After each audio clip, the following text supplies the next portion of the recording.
¡Lárgate, sanguijuela! ¡Zrenia!, me gritó mi madre. 3 semanas después. Mi padre. ¿Por qué nos bloquearon todo?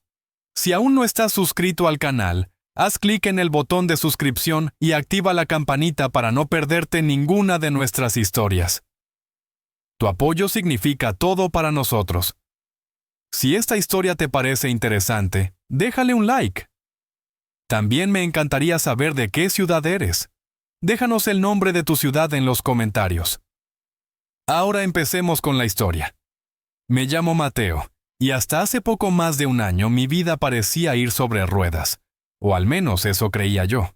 Tenía 30 años, un buen trabajo como ingeniero en sistemas en una startup tecnológica que prometía comerse el mundo, y un departamentito modesto, pero mío, donde la única voz que escuchaba era la de mis series favoritas. Pero como dicen por ahí, la vida te da sorpresas y no siempre de las buenas. Un lunes gris. De esos que anuncian tormenta, nos llamaron a una junta urgente. Recorte masivo de personal, dijeron. La empresa esa que iba a cambiar el futuro había perdido a su inversionista principal. Y yo, junto con otros 200 cristianos, me encontré con una palmadita en la espalda y mis sueños metidos en una caja de cartón. Los primeros meses fueron un infierno de optimismo fingido. Algo saldrá pronto, me decía mientras mi currículum acumulaba polvo en las bandejas de entrada de incontables empresas. Las entrevistas llegaban a cuentagotas, y las respuestas cuando llegaban eran siempre la misma cantaleta. Nos encantó tu perfil, pero decidimos seguir con otro candidato. Mis ahorros se encogieron como pasitas al sol, y la sombra del desalojo empezó a bailar en las paredes de mi pequeño santuario. Al final, con el orgullo hecho trizas y el estómago vacío, tuve que tomar la decisión que más temía: volver a casa de mis padres. La casa de mi infancia, un departamento de interés social en una colonia popular de la Ciudad de México, se sentía más ajena que nunca. Mi cuarto de adolescente ahora era una especie de bodega llena de tiliches que mi madre Isabel se negaba a tirar.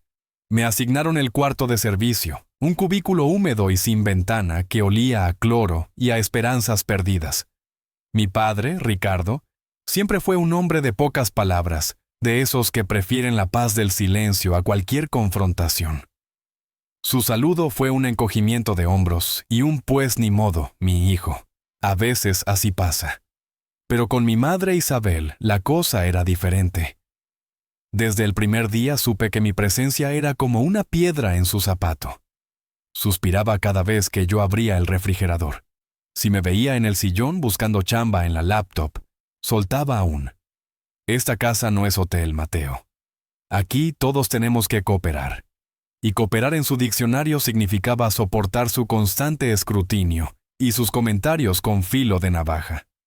La tía Consuelo, hermana de mi madre y chismosa profesional del barrio, se volvió una visitante aún más frecuente. Las encontraba cuchicheando en la cocina y cuando yo pasaba, el silencio se cortaba con tijeras, seguido de miradas que me taladraban la nuca. Pobrecita mi hermana. Escuché una vez decir a Consuelo tener que cargar con un hijo ya tan grande. Y luego estaban Javier, mi hermano menor, el niño de oro, y su insoportable prometida Brenda. Javier, 2 años más chico, trabajaba en una financiera, o eso decía, y se poneaba como si fuera el dueño de la bolsa de valores. Brenda, su sombra rubia y con ínfulas de socialité, no perdía oportunidad para recordarme mi fracaso. «Ay, Mateillo», me dijo una tarde con esa sonrisita que daban ganas de borrarle con un zape de mi madre. ¿No te da cosita estar así a tu edad dependiendo de tus papis? Deberías aprender de mi Javi. Él sí es un hombre de éxito. Javier, a su lado, inflaba el pecho y asentía como perrito de tablero. «Échale ganas, carnal», me dijo con una palmadita condescendiente, «para que no seas una carga». Va. Intenté contribuir. Arreglé la computadora de mi madre, que según ella tenía virus porque iba lenta. Optimicé la conexión a Internet, hacía los mandados, Incluso conseguí algunas chambitas freelance de diseño web pagadas con cacahuates, pero que al menos me daban para mis gastos y para no sentirme tan inútil. Cuando le enseñé a mi madre la primera página que diseñé para una estética del rumbo, apenas la miró. Para eso sirves. Al menos masculó para estas cositas de las maquinitas. A ver cuando te consigues un trabajo de verdad como tu hermano. Cada palabra era un pequeño alfiler directo al corazón. El nido al que había regresado se sentía más como una jaula. Los días en casa de mis padres se convirtieron en una lenta tortura china. Una gota de humillación tras otra. Isabel, mi madre, parecía haber encontrado en mí el blanco perfecto para todas sus frustraciones acumuladas. Cualquier cosa era pretexto para compararme y restregarme en la cara mi supuesta inutilidad. El hijo de Chonita, la de la tienda, ya tiene coche propio y es menor que tú, Mateo. Me soltaba mientras barría con furia el mismo pedazo de piso por 10ª vez. Y tú, aquí, de arrimado. Nunca faltaba el aprende de tu hermano Javier. Él sí sabe lo que es luchar por la vida. Javier, por supuesto, era el sol alrededor del cual giraba el universo de mi madre. ¿Y yo? Pues yo era el hoyo negro que amenazaba con absorber su luz. Recuerdo una tarde que con mucho esfuerzo había conseguido una entrevista online para un puesto de soporte técnico, nada del otro mundo. Pero era una luz al final del túnel. Estaba en mi cuartucho con la camisa que me quedaba menos peor, intentando concentrarme. Justo cuando iba a empezar la videollamada, el internet se cayó. ¡Qué raro!, pensé. Corrí a la sala y encontré a Javier muy quitado de la pena jugando en línea en la computadora principal. Oye, Javier, ¿moviste algo del módem? Se me fue el internet y tengo una entrevista. Le dije con la angustia picándome la garganta. Él ni me volteó a ver. Yo no fui, carnal.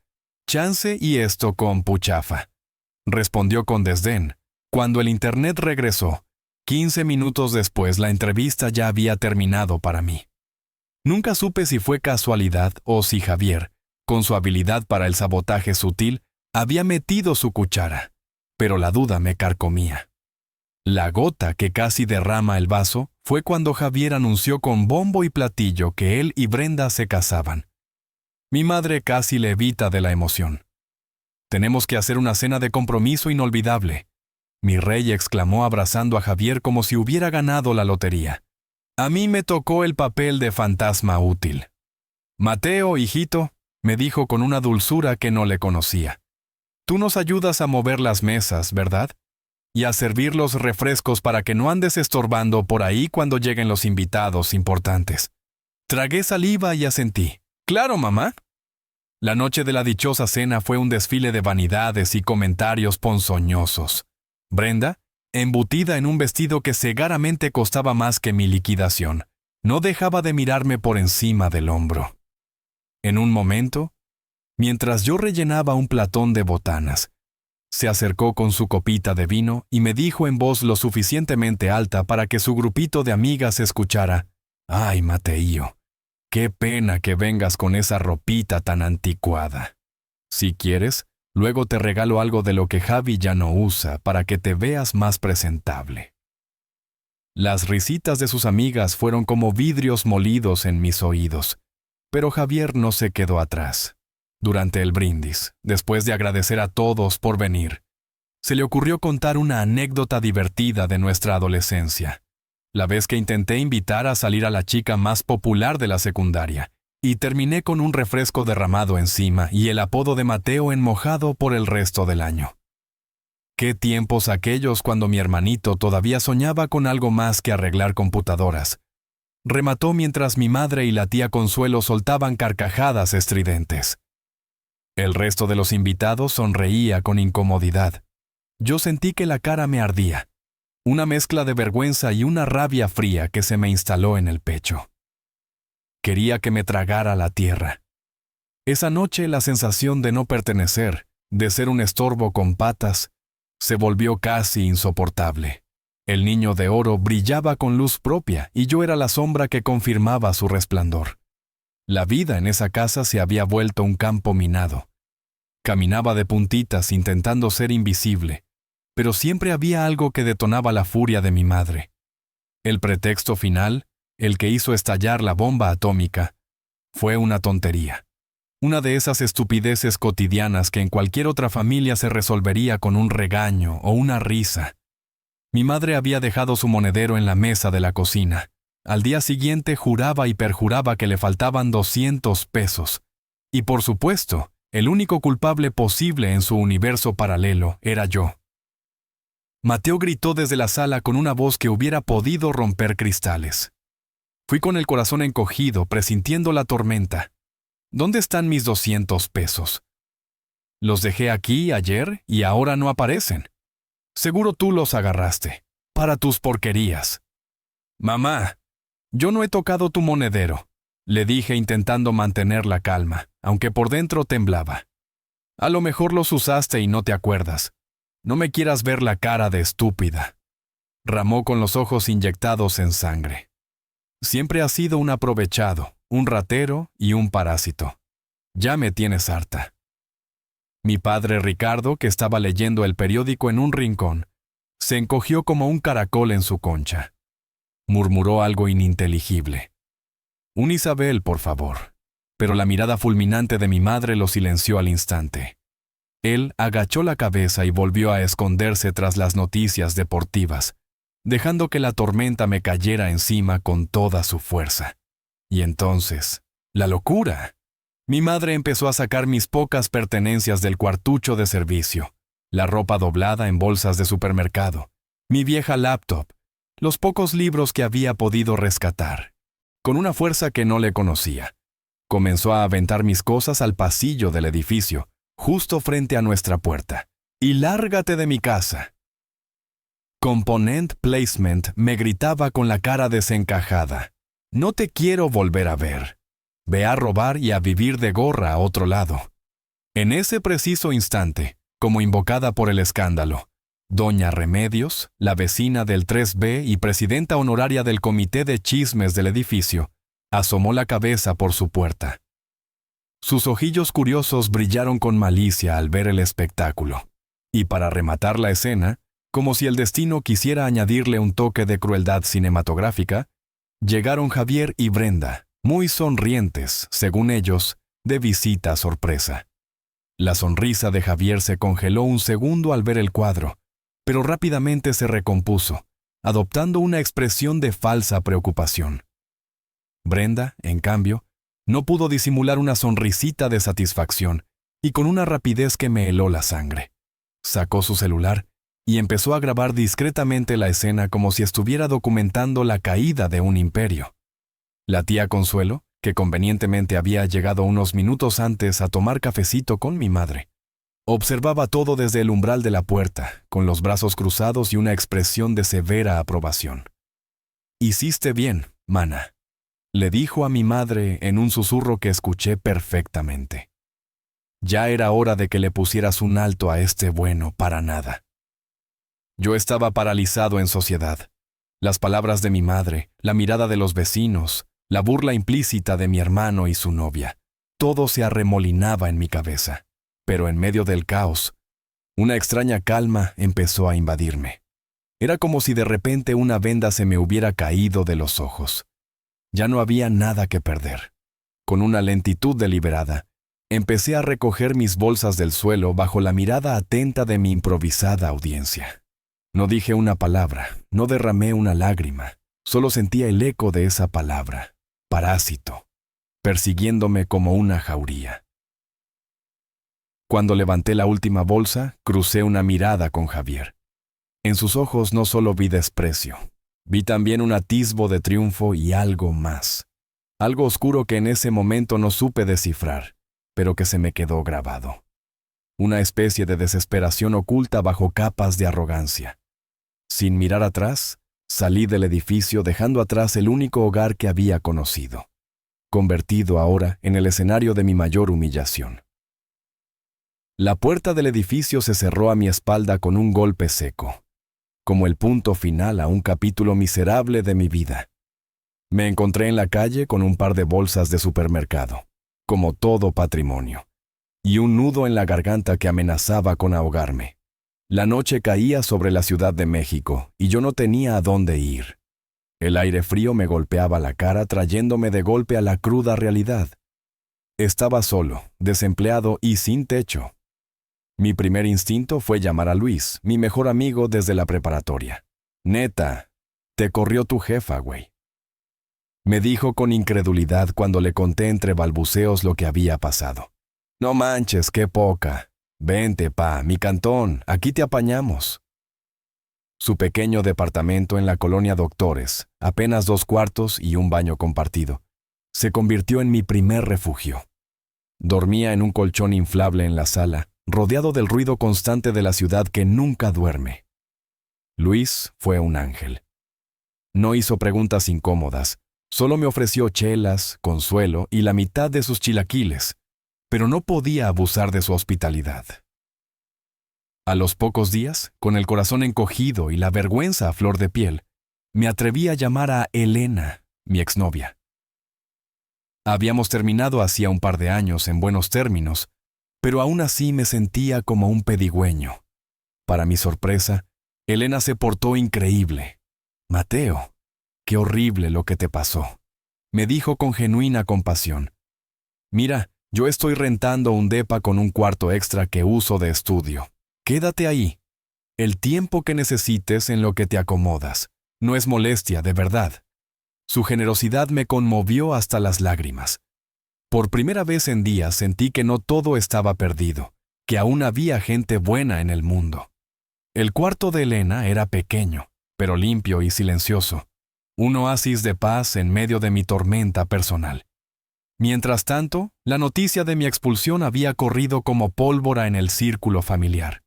Sofía, mi prima, hija de mi tío Arturo, el hermano menor y más sensato de mi padre, me llamó para ponerme al tanto y ofrecerme su apoyo.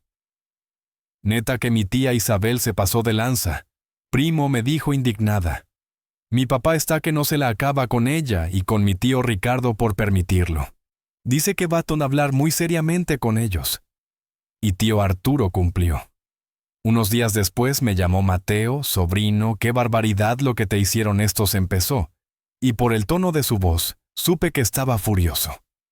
Me contó que había ido a casa de mis padres a encararlos. Mi madre, según sus palabras, se había puesto como una hidra, llamándolo metiche y acusándolo de defender a un vividor. Mi padre, como siempre, se había limitado a bajar la cabeza. «No hay peor ciego que el que no quiere ver», concluyó mi tío con tristeza. Pero no todo eran malas noticias. «Mira, Mateo», continuó, «sé que eres un chingón para eso de las computadoras. Un compadre mío tiene una ferretería grande y quiere modernizar todo su sistema de inventario y ventas en línea. Me preguntó si conocía a alguien. Le hablé de ti. ¿Te interesa echarle un ojo? Te adelanto que paga bien». La oferta de mi tío fue como un tanque de oxígeno. Por supuesto que me interesaba. Además, me ofreció un pequeño préstamo para que pudiera rentar un cuarto propio y no depender de Elena. Aunque me costó aceptarlo por orgullo, sabía que lo necesitaba. «No es un regalo, sobrino», me dijo tío Arturo con firmeza. «Es una inversión en tu talento. Me lo pagas cuando puedas». Me sumergí en el proyecto de la ferretería con todas mis fuerzas. Era complejo, demandante, pero por primera vez en mucho tiempo me sentía útil, valorado. Las noches en vela, los litros de café y el estrés valieron la pena. El sistema quedó impecable y el dueño de la ferretería, don Roque, quedó tan contento que me dio un bono generoso y me recomendó con otros comerciantes. Mi portafolio empezó a crecer y con él una tímida confianza en mí mismo. Un par de meses después, mientras revisaba mi perfil de LinkedIn, vi un mensaje de una reclutadora de una empresa de software en Monterrey. Había visto mi trabajo para la ferretería de don Roque. Querían entrevistarme para un puesto de desarrollador senior con un sueldo que me pareció casi irreal. Hice las entrevistas una tras otra, cada vez con más seguridad. Y entonces llegó la llamada. «Mateo, felicidades. El puesto es tuyo. Casi me caigo de la silla. Monterrey». Un nuevo trabajo, una nueva vida. Era mi oportunidad de oro. Monterrey me recibió con su característico calor y el imponente Cerro de la Silla vigilando la ciudad. Con el adelanto de mi primer sueldo y el pequeño préstamo de mi tío Arturo, encontré un departamentito sencillo, pero decente, en la colonia Obispado. No era lujoso ni de lejos, pero era mío. El silencio, la privacidad, la capacidad de decidir qué cenar sin que nadie me juzgara, eran lujos que había olvidado. Colgué un pequeño calendario en la pared y marqué el día de mi llegada como el inicio de mi nueva era. En la oficina me asignaron a un equipo de desarrollo ágil. Ahí conocí a David, un regio de pura cepa, programador como yo, unos años mayor, y con una sabiduría callejera que contrastaba con su aspecto de nerd. Nos hicimos cuates casi de inmediato. David también había tenido sus encontronazos con una familia, digamos, complicada, y sus consejos sobre cómo poner límites y priorizar la salud mental me cayeron como anillo al dedo. A la familia se le quiere, Mateo, me dijo un día mientras comíamos unos tacos de carne asada. Pero, de lejitos, a veces es mejor, sobre todo cuando son medio tóxicos. Mi primer gran proyecto en la nueva chamba fue una verdadera prueba de fuego. Nos pidieron desarrollar un módulo crítico para un cliente gringo muy importante, con un plazo de entrega que parecía una broma de mal gusto.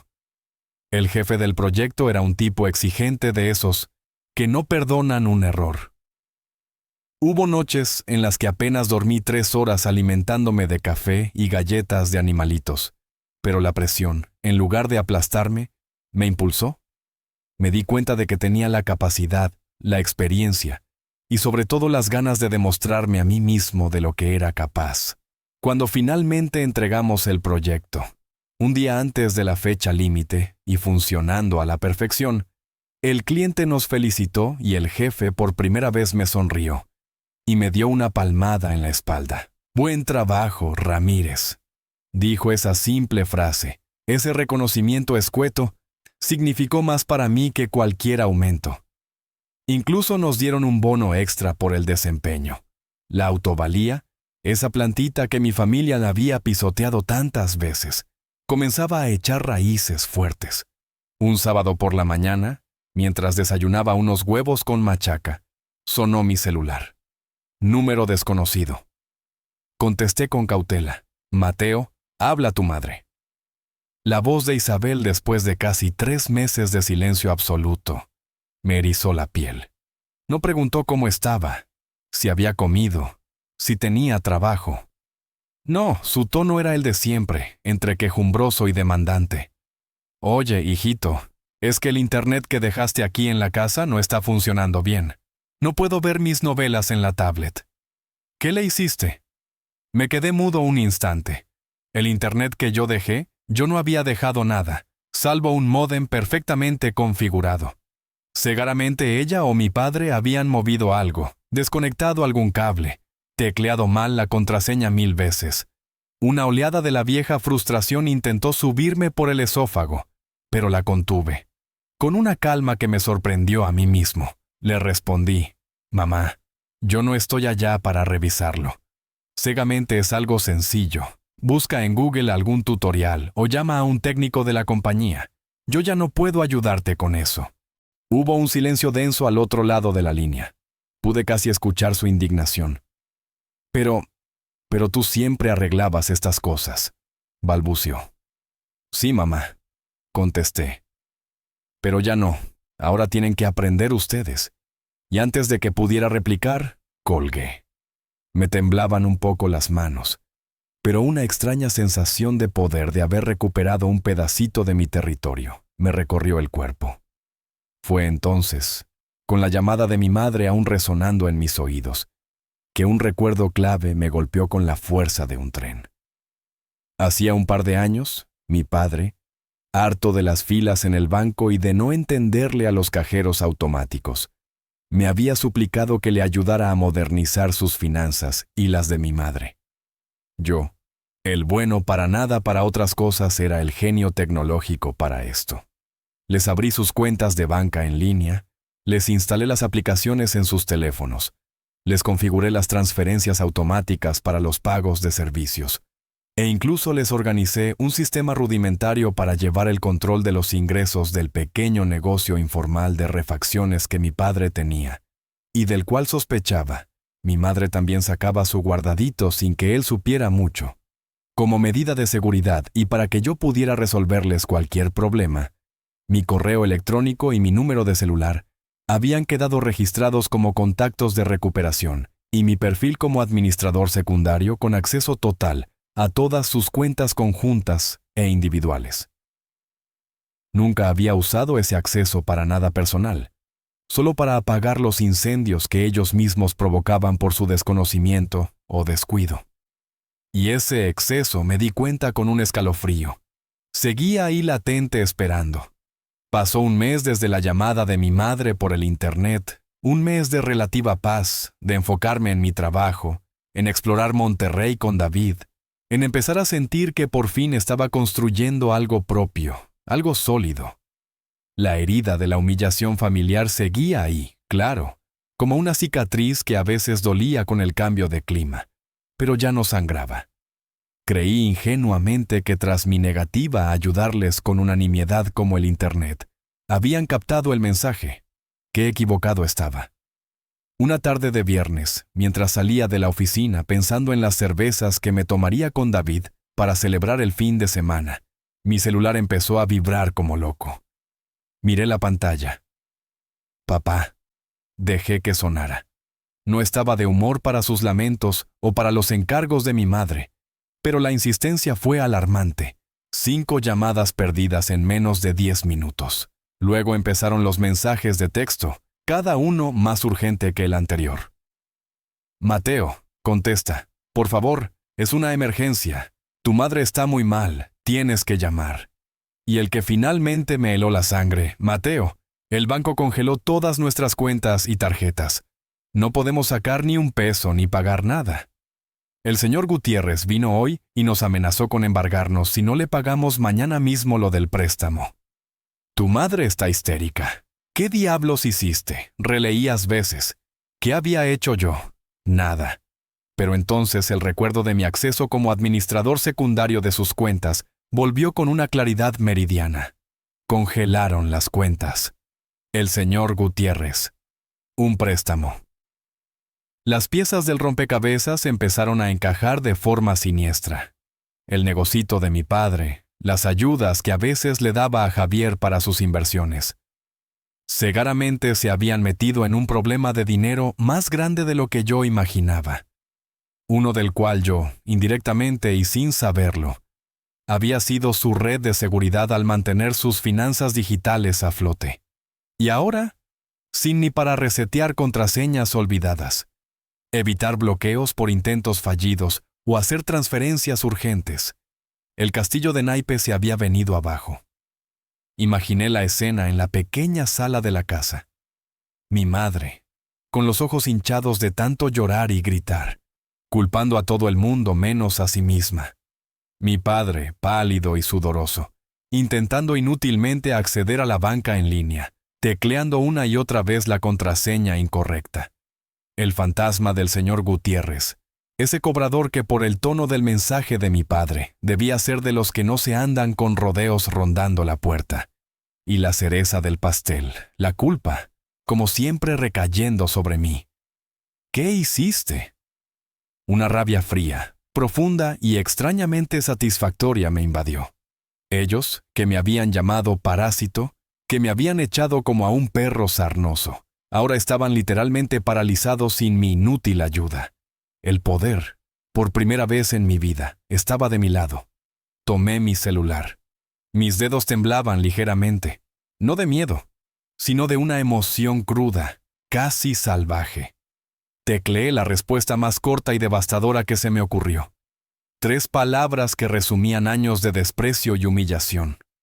Pregúntale al parásito. Envié el mensaje sin emojis, sin explicaciones, sin un ápice de compasión. Luego apagué el celular. Necesitaba respirar. Necesitaba pensar. Pero una parte de mí, la parte que había sido herida tantas veces, Sonreía con malicia en la oscuridad. El juego acababa de cambiar de reglas. Encendí el celular a la mañana siguiente con una mezcla de aprensión y morbosa curiosidad. Como era de esperarse, la bandeja de entrada estaba a reventar. Decenas de llamadas perdidas de mis padres, de mi tío Arturo, e incluso un par de números desconocidos que supuse serían de la tía Consuelo, o algún otro pariente metiche. Los mensajes de texto eran una sinfonía de pánico, acusaciones y súplicas. Mi madre, Mateo Ramírez, te juro que si no arreglas esto ahora mismo, me vas a conocer en serio. Tu padre está al borde de un colapso por tu culpa. Irresponsable. Javier, mira, más te vale que soluciones el cagadero que hiciste con las cuentas de mis jefes, o te juro que voy a Monterrey y te rompo la madre. No sabes con quién te metes. Brenda, desde su pedestal de superioridad, había posteado una indirecta en Instagram con una foto suya bebiendo champaña. Hay gente que simplemente no agradece las oportunidades y solo sabe causar problemas a su familia. Almohadilla vividores, almohadilla malagradecidos. Salud por los que sí trabajamos. Patética. Ignoré el circo. Dejé que se cocinaran en su propio jugo. Sabía que la desesperación los haría ceder y no me equivoqué. A mediodía, mientras intentaba concentrarme en un informe del trabajo, entró una llamada de mi padre. Esta vez su voz no era acusatoria, sino un hilo apenas audible, teñido de una derrota que casi me dio lástima. Casi. Mi hijo Mateo, por favor contéstame, suplicó. Necesitamos el dinero. El señor Gutiérrez vino otra vez esta mañana. Amenazó con traer cargadores para llevarse los muebles si no le pagamos hoy mismo una parte de la de deudo. Tu madre no ha parado de llorar. Dice que se va a morir de la vergüenza con los vecinos. Hizo una pausa buscando las palabras. Dicen en el banco que tú eres el único que puede desbloquear las cuentas como administrador secundario. No sé qué hiciste, mi hijo, pero yo no hice nada, papá. Lo interrumpí con la voz más fría y controlada que pude fingir. El sistema se bloquea solo después de múltiples intentos fallidos de acceso o si detecta actividad sospechosa. Seguramente ustedes en su desesperación lo provocaron. Silencio. Pero continué saboreando cada sílaba. Podría considerar ayudarlos bajo ciertas condiciones. Ricardo suspiró al otro lado de la línea. Un suspiro cargado de resignación. Lo que sea, Mateo, lo que sea.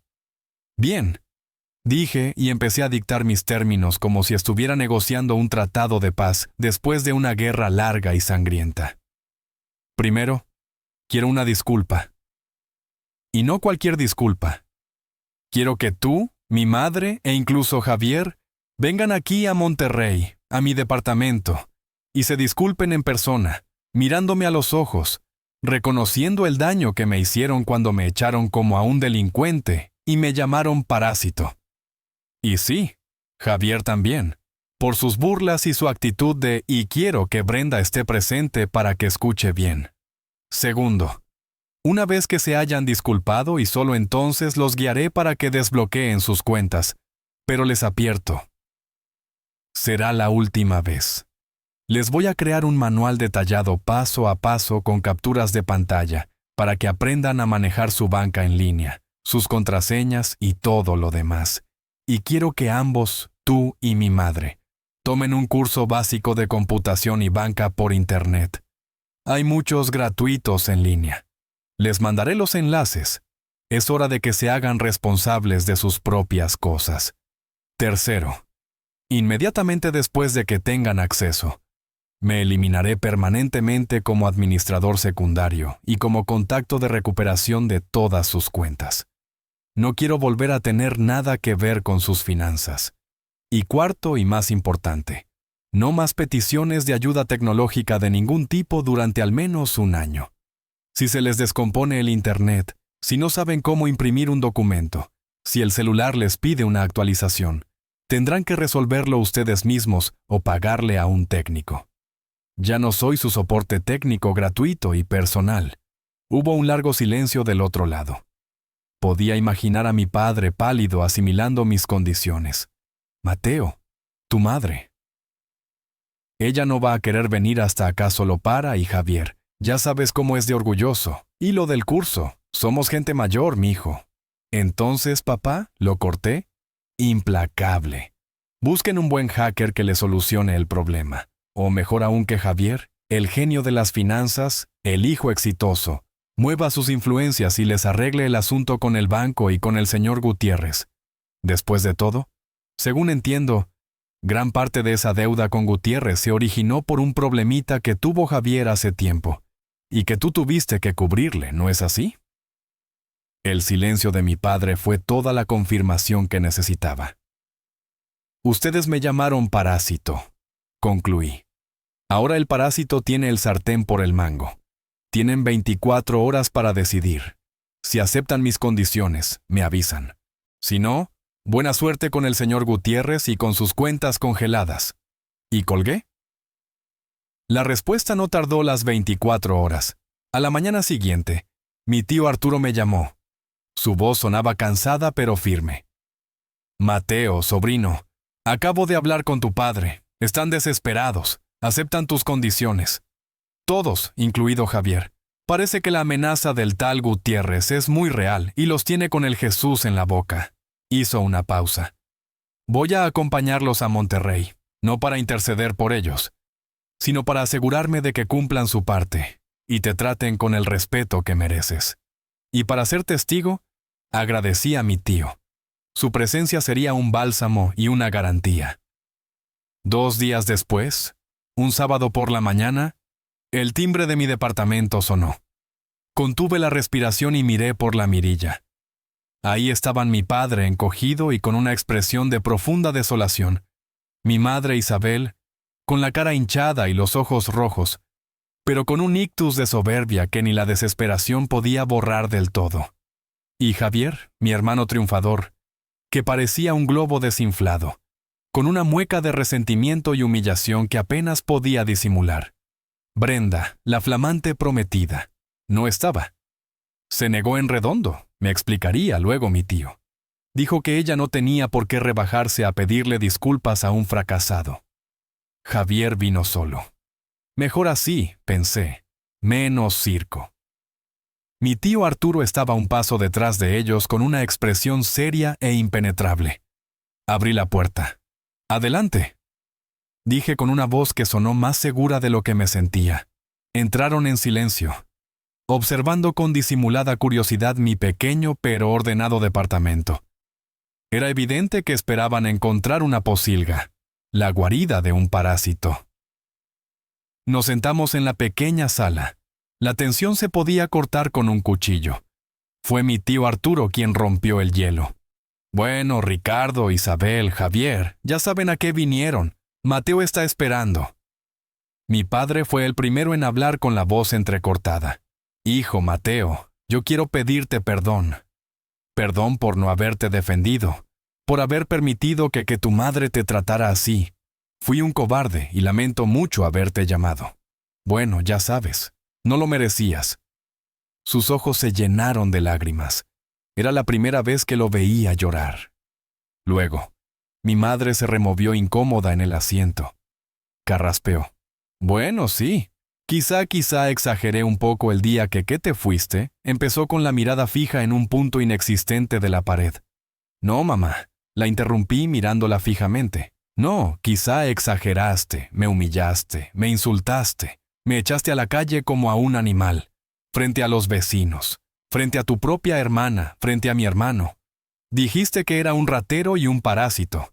No hubo exageración, hubo crueldad y quiero escuchar que lo reconoces». Isabel tragó saliva. Sus ojos destellaron un segundo con la vieja furia, pero la mirada severa de mi tío Arturo pareció aplacarla. «¿Está bien?», masculó casi inaudible. «Perdóname. Dije cosas que no debí. Te traté muy mal. Lo siento». Sonó forzado, vacío, pero era lo más parecido a una disculpa sincera que jamás le había escuchado. Finalmente, Javier tenía la mandíbula apretada y la mirada clavada en el suelo. «Sí, perdón, Mateo», balbuceó por las burlas y eso. Patético, pero suficiente. «Bien», dije después de un largo silencio. Disculpas aceptadas. Ahora, a lo que sigue. Saqué mi laptop y la conecté a la televisión. Durante las siguientes 2 horas, con una paciencia infinita que no sabía que poseía. Les expliqué paso a paso cómo acceder a su banca en línea, cómo recuperar contraseñas, cómo hacer transferencias, cómo identificar correos fraudulentos.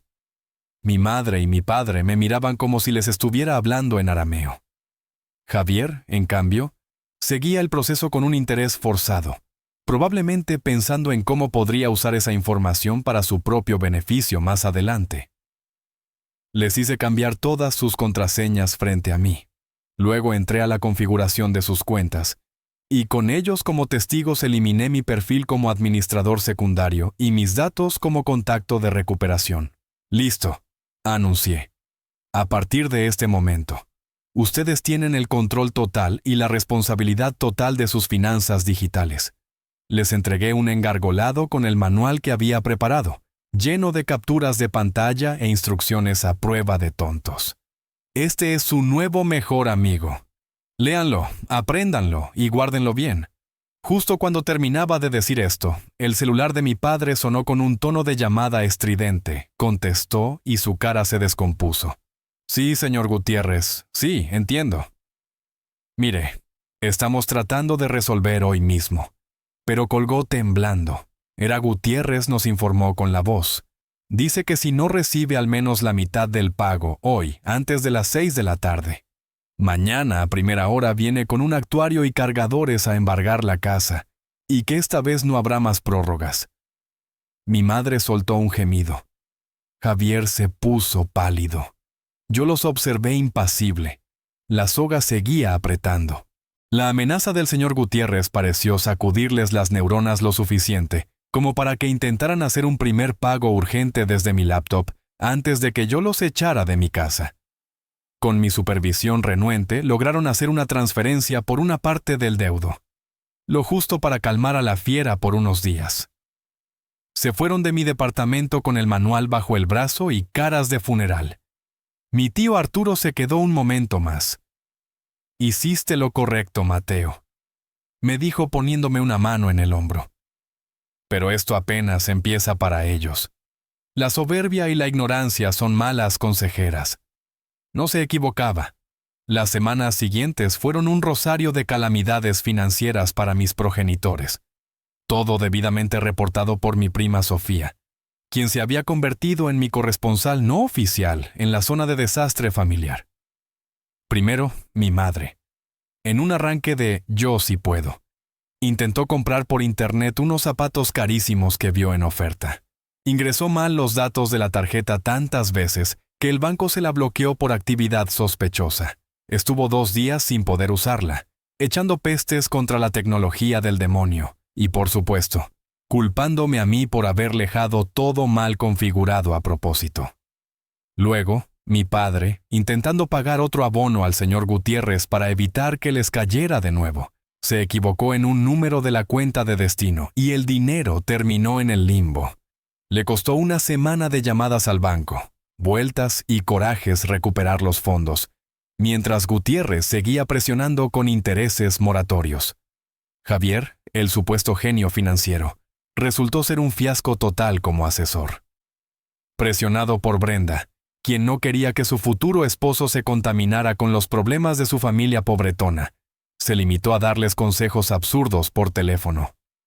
Pues vendan las joyas de mamá, o pidan otro préstamo para pagar el primero, le sugirió una vez con la misma ligereza con la que se pide una pizza. La idea de que él o Brenda aportaran un solo peso para ayudar era, por supuesto, impensable. Pero el verdadero golpe, la estocada final, llegó por cortesía del Servicio de Administración Tributaria, el temido SAT. Resultó que el negocito informal de refacciones automotrices que mi padre había mantenido por años y cuyas finanzas digitales yo le había ayudado a administrar de forma más o menos ordenada, sin hacer demasiadas preguntas, era una bomba de tiempo fiscal. Sin mis recordatorios constantes para guardar facturas, sin mi ayuda para hacer declaraciones improvisadas, pero que al menos cumplían superficialmente, Mi padre había hecho un verdadero cochinero. Intentó hacer su declaración anual él solo, basándose en sus recuerdos y en anotaciones en servilletas. El resultado, una auditoría del SAT, de esas que te quitan el sueño. Se descubrió que durante años había estado omitiendo ingresos, inflando gastos y, en general, jugando al tío Lolo con el fisco. Y para empeorar las cosas, gran parte del dinero no declarado, según se enteró mi madre en medio de gritos y acusaciones. Ricardo lo había usado para tapar los hoyos financieros de Javier. Una inversión fraudulenta en la que el niño de oro había caído como un novato. Deudas de tarjetas de crédito por mantener el estilo de vida que Brenda le exigía, y hasta el enganche de su flamante coche deportivo, que supuestamente había pagado con sus ahorros. La casa de Nipe se derrumbaba con estrépito. La tía Consuelo, por supuesto, no perdió la oportunidad de echar más leña al fuego. «Te lo dije, Isabel», le decía a mi madre con fingida compasión. «Ese Mateo les echó la sal antes de irse. Es un mal hijo, un malagradecido. Por eso les está yendo como en feria». Doña Remedios, la vecina, ya se encargaba de difundir por todo el edificio y el mercado cercano la noticia de la auditoría, el posible embargo y la mala racha de los Ramírez. «Pobrecitos», decía con cara de circunstancia. «Con hijo vago que le salió, y ahora hasta perseguidos por Hacienda. ¡Qué vergüenza!». Javier, al enterarse de la magnitud del problema fiscal y de que su propio nombre empezaba a sonar en las investigaciones por los dineros que su padre le había prestado, hizo lo que mejor sabía hacer: lavarse las manos. «Lo siento mucho, papás», les dijo por teléfono desde algún restaurante de moda con Brenda. «Pero yo estoy muy ocupado con los preparativos de la boda y con un proyecto importantísimo en la oficina. No puedo arriesgar mi carrera por sus errores. Vendan la casa si es necesario o pídanle ayuda a Mateo, el que ahora es tan exitoso». Y colgó dejando a mis padres solos, con el agua hasta el cuello y sin un salvavidas a la vista. El niño de oro había resultado ser de latón. El desastre financiero y fiscal se convirtió en el nuevo pan de cada día en la casa de mis padres. Ricardo envejeció 10 años en 2 meses. Su negocito de refacciones tuvo que cerrar, y las multas del SAT amenazaban con dejarlos en la calle literalmente. Isabel, por su parte, vivía en un estado de crisis nerviosa permanente, alternando entre ataques de llanto, furia contra Ricardo por haberlos llevado a la ruina, y una extraña nostalgia por los tiempos en que Mateío arreglaba todo con sus maquinitas. Según me contaba Sofía, mi madre había empezado a reconocer a regañadientes, y solo en conversaciones con mi tía Consuelo o con alguna vecina despistada, que tal vez yo no era tan inútil como pensaba. Es que Mateo tenía un don para estas cosas de las cuentas y los pagos. Le había dicho a la tía Consuelo, quien asentía con la cabeza mientras pensaba: «Te lo dije», pero al revés. Pero esa incipiente y distorsionada toma de conciencia no se traducía en una verdadera introspección, mucho menos en una disculpa genuina hacia mí. En su narrativa, yo seguía siendo el hijo ingrato que los había abandonado en su peor momento. Un domingo por la tarde, el teléfono sonó. Era mi madre. Su voz, por primera vez en mucho tiempo, no era agresiva ni demandante, sino lastimera, casi infantil. «Hijito, Mateo», comenzó, y el diminutivo me sonó tan falso como un billete de 3 pesos. «Estamos desesperados, mijo. Lo del SAT es muy grave. Nos quieren embargar la casa. Tu padre no duerme, no come. Siento que se me va a enfermar de verdad, Javier». Javier ni sus luces. Dice que no es su problema. Hizo una pausa dramática. «Solo tú puedes ayudarnos, hijito. Tú que eres tan inteligente para estas cosas, somos tus padres, Mateo. No nos puedes dejar así». Escuché su perorata con una calma que me sorprendió. La antigua urgencia de complacerla, el miedo a su desaprobación, se habían desvanecido, reemplazados por una especie de fatiga emocional. Ya no había rabia, solo un cansancio profundo. «Mamá», le respondí con voz tranquila, pero firme. «Lamento mucho que estén pasando por esta situación. De verdad que lo lamento, pero mi capacidad de ayuda y mis ganas se terminaron el día que me llamaste parásito y me echaste de tu casa con mis cosas en bolsas de basura. Pero, hijo, la sangre llama. La sangre también se cansa de ser pisoteada. Mamá, les di las herramientas cuando vinieron a Monterrey. Les di un manual, les dije que aprendieran. El hecho de que no lo hayan hecho no es mi responsabilidad. Lo que necesitan ahora no es un hijo que les resuelva mágicamente los problemas que ustedes mismos crearon o permitieron, sino un buen abogado fiscalista y un contador que ponga orden en su desastre. Y sobre todo necesitan asumir las consecuencias de sus decisiones. Pero, ¿y el dinero para pagarles a esos? Gimoteo. No lo sé, mamá. Vendan algo. Pídanle a Javier el exitoso o aprendan a vivir con menos. Yo ya no puedo ni quiero ser su red de seguridad financiera ni emocional. Hice una pausa y añadí, casi como un gesto de piedad final. Conozco a un buen fiscalista en la Ciudad de México, un compañero de la universidad. Es caro, pero es de los mejores. Si quieren, les paso su contacto, pero hasta ahí llega mi ayuda. Yo no voy a hablar con él por ustedes, ni voy a pagar sus honorarios. Hubo un largo silencio. Eres un mal hijo, Mateo. Susurró finalmente con veneno en la voz. Un malagradecido. Quizá, respondí, pero soy un mal hijo que por fin está en paz. Adiós, mamá. Y colgué. Esa noche, mientras cenaba una ensalada en mi pequeño balcón en Monterrey, viendo las luces de la ciudad extenderse bajo el cerro de la Silla, me sentí extrañamente ligero.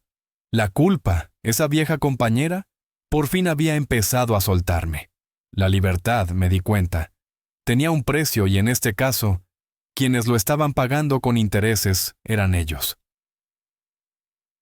Mi desempeño en la empresa de Monterrey no pasó desapercibido. A los 8 meses de haber llegado, mi jefe directo me llamó a su oficina. Pensé que me iba a asignar otro proyecto bomba, pero la sorpresa fue mayúscula. La compañía estaba expandiéndose y abrirían una nueva sede en Guadalajara enfocada en el desarrollo de inteligencia artificial, un área que siempre me había apasionado. Me ofrecían la gerencia de uno de los equipos de desarrollo, un aumento considerable de sueldo y, por supuesto, el traslado con todos los gastos pagados. Sabemos que es un gran salto, Ramírez, me dijo mi jefe, pero creemos que tienes la capacidad y el liderazgo para este nuevo reto. Guadalajara es una ciudad increíble, el Silicon Valley mexicano, le dicen. Piénsalo. No tuve que pensarlo mucho. Monterrey me había tratado bien, me había dado la oportunidad de reconstruirme. Pero Guadalajara representaba un nuevo comienzo en toda la extensión de la palabra, un nuevo puesto, una nueva ciudad, nuevos aires, y sobre todo más distancia física y emocional de mi pasado familiar. Acepté la oferta casi de inmediato. David fue el primero en saberlo. ¡Qué chingón, Mateo!, me dijo con entusiasmo genuino. ¡Te lo mereces, cabrón! Guadalajara te va a encantar y no te preocupes. Ya nos echaremos unas escapadas para seguir con la tradición de los tacos. Su amistad era uno de los tesoros que me llevaba de Monterrey. Antes de mudarme, decidí cerrar ese capítulo familiar de la forma más formal y aséptica posible. Redacté un correo electrónico corto y conciso dirigido a mis padres y a Javier. Estimados padres y hermano, les escribo para informarles que por motivos profesionales he sido transferido y me mudaré a la ciudad de Guadalajara a partir del próximo mes. Esta nueva oportunidad representa un paso importante en mi carrera. Aprovecho para reiterar que, como se acordó previamente, cualquier lazo de dependencia tecnológica o administrativa de mi parte hacia ustedes ha sido completamente disuelto. Les sugiero enfáticamente que continúen desarrollando sus propias habilidades para manejar sus asuntos digitales y financieros. Les deseo lo mejor en sus respectivos caminos. Atenta, Mateo Ramírez. Lo envié sin esperar respuesta y como era previsible no la hubo. Ni un que te vaya bien, ni un cuídate, nada. El silencio que antes me hubiera dolido, ahora me resultaba indiferente, casi liberador. Guadalajara me recibió con los brazos abiertos y un clima mucho más amable que el de Monterrey. Encontré un departamento moderno y luminoso en la zona de Chapultepec y a leer y tomar mi café por las mañanas. El nuevo trabajo era desafiante, absorbente, pero increíblemente gratificante. El equipo que me asignaron era joven, talentoso y lleno de energía. Por primera vez sentía que no solo era bueno en lo que hacía, sino que también podía inspirar y guiar a otros. Pasaron los meses. Mi vida en Guadalajara tomó un ritmo agradable. Hice nuevos amigos. Empecé a explorar los alrededores de la ciudad. Los fines de semana descubrí el sabor del tejuino y la torta ahogada. Incluso comencé a salir con una chica increíble que conocí en un MEUP de programadores, una arquitecta tapatía inteligente y divertida llamada Laura. La paz que había encontrado era real, tangible. Un día, mientras tomaba un café con Laura, recibí un mensaje de mi prima Sofía. Hacía tiempo que no hablábamos. Primo, ¿cómo estás? Espero que todo bien por Guadalajara. Oye, no quisiera ser portadora de malas noticias, pero creo que debes saberlo. Mi corazón dio un vuelco. ¿Qué pasó, Sophie? Le respondí de inmediato. Pues la cosa con mis tíos se puso color de hormiga, primo. La auditoría del SAT fue un desastre total. Les fincaron un crédito fiscal impagable. Y para colmo, el tal señor Gutiérrez, el del préstamo de mi tío Ricardo, finalmente ejecutó el embargo. Ayer sacaron todos los muebles de la casa. Mis tíos están viviendo prácticamente con lo puesto en un cuartito que les prestó una comadre de mi tía Isabel. Javier y Brenda, después de su boda de ensueño, se fueron de luna de miel a Europa y parece que ni se han enterado o no les importa. Mi tía Isabel está hundida en la depresión y mi tío Ricardo, pues apenas si habla.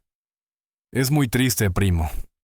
Leí el mensaje de Sofía con una extraña mezcla de sensaciones. Había una parte de mí, pequeña y oscura, que sentía una especie de justicia poética. Pero la emoción predominante era una tristeza profunda, no por ellos específicamente, sino por el desperdicio, por la forma en que las malas decisiones y el orgullo pueden destruir una familia. El parásito, mientras tanto, estaba a cientos de kilómetros de distancia tomando un café con una mujer maravillosa, en una ciudad que le había abierto las puertas a un futuro prometedor. La ironía era casi palpable. La vida en Guadalajara continuó su curso ascendente. Mi relación con Laura se consolidaba día con día.